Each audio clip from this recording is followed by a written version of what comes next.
2008 में पूरी दुनिया ने हैरानी से देखा जब वॉल स्ट्रीट के दिग्गजों में से एक लेमन ब्रदर्स गिर गया। ये सिर्फ एक बड़े बैंक का गिरना नहीं था, ये इकोनॉमिक हिस्ट्री का एक बहुत बड़ा मोमेंट था जिसने एक ग्लोबल क्राइसिस शुरू कर दी, जिसने लाखों लोगों को प्रभावित किया। लेमन के गिरने की कहानी एक सबक है जो हमें ग्लोबल फाइनेंस के इंटरकनेक्टेड नेचर और बिना सोचे समझे रिस्क लेने के भयानक कॉन्सिक्वेंसेस की याद दिलाती है। लेमन ब्रदर्स का कोलैप्स रातों रात नहीं हुआ, ये बरसों की रिस्की लेंडिंग प्रैक्टिसेस का नतीजा था, खासकर यूएस हाउसिंग मार्केट में।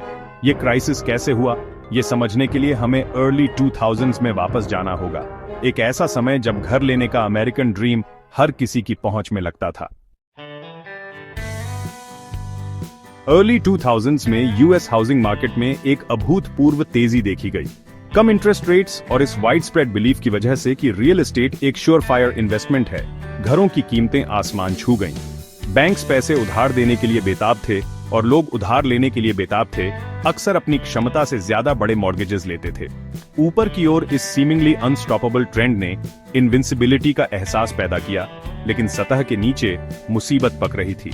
समस्या ये थी कि ये तेजी पूरी तरह से जेन्युइन डिमांड से प्रेरित नहीं थी। लेंडिंग का एक सिग्निफिकेंट पोर्शन एक नए रिस्कियर टाइप के मॉर्गेज की ओर जा रहा था, जिसे सब प्राइम मॉर्गेजेस कहा जाता है। खराब क्रेडिट हिस्ट्री और कम क्रेडिट स्कोर्स वाले बोरोवर्स को दिए गए ये लोन्स पूरे फाइनेंशियल सिस्टम की अकिलीज हील साबित होंगे। सब प्राइम मॉर्गेजेस लेंडर्स के लिए अट्रैक्टिव थे क्योंकि उनमें हायर इंटरेस्ट रेट्स थे जो बड़े प्रॉफिट्स का वादा करते थे, लेकिन ये लोन्स टिक टिक करते बम थे। जब हाउसिंग प्राइसेस इनेविटेबली ठंडे हुए तो कई बोरोवर्स, खासकर सब प्राइम मॉर्गेजेस वाले, खुद को अपने लोन्स चुकाने में असमर्थ पाए। जैसे जैसे डिफॉल्ट्स बढ़ते गए, डोमिनोज गिरने लगे।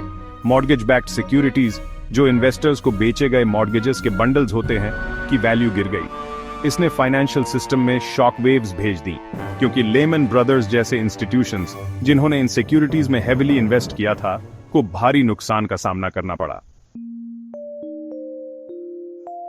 हाउसिंग बूम असल में इजी क्रेडिट और रिस्की लेंडिंग प्रैक्टिसेस से फुलाया हुआ एक जायंट बबल था।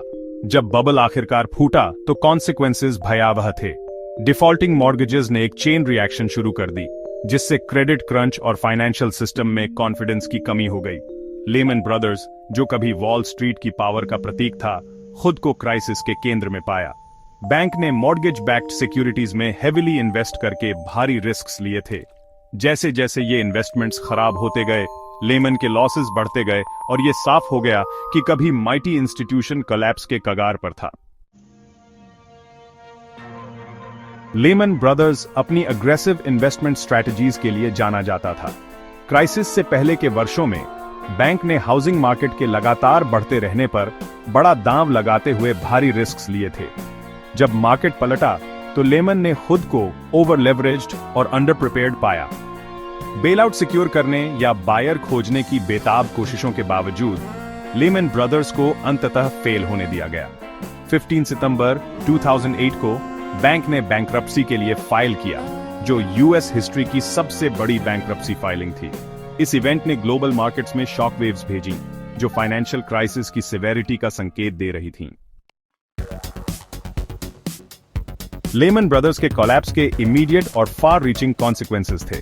ग्लोबल फाइनेंशियल मार्केट्स दहशत में आ गए, क्रेडिट मार्केट्स फ्रीज हो गए, बिजनेसेस को लोन सिक्योर करने में मुश्किल हुई और दुनिया भर के स्टॉक मार्केट्स गिर गए। क्राइसिस जल्दी ही वॉल स्ट्रीट से मेन स्ट्रीट तक फैल गई, जिससे दुनिया ग्रेट डिप्रेशन के बाद के सबसे बुरे इकोनॉमिक डाउनटर्न में चली गई। क्राइसिस के कॉन्सिक्वेंसेस दुनिया भर के लाखों लोगों ने महसूस किए। बिजनेसेस बंद हो गए, बेरोजगारी बढ़ गई और घरों को फोरक्लोज कर दिया गया।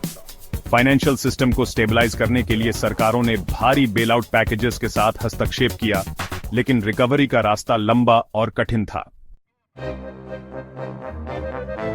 Lehman Brothers crisis financial regulation और रिस्क मैनेजमेंट के महत्व की एक कड़ी याद दिलाता है। क्राइसिस के बाद दुनिया भर की सरकारों ने ऐसी ही कैटास्ट्रोफी को दोबारा होने से रोकने के लिए स्ट्रिक्टर रेगुलेशंस लागू किए। क्राइसिस ने फाइनेंशियल मार्केट्स में greater transparency, stricter lending standards और सिस्टेमिक रिस्क को आइडेंटिफाई और मैनेज करने के लिए मोर प्रोएक्टिव अप्रोच की जरूरत पर प्रकाश डाला। लेमन ब्रदर्स कोलैप्स से सीखे गए सबक आज भी ग्लोबल फाइनेंशियल सिस्टम को आकार दे रहे हैं, जो विजिलेंस और रिस्पॉन्सिबल फाइनेंशियल प्रैक्टिसेस की आवश्यकता की निरंतर याद दिलाते हैं।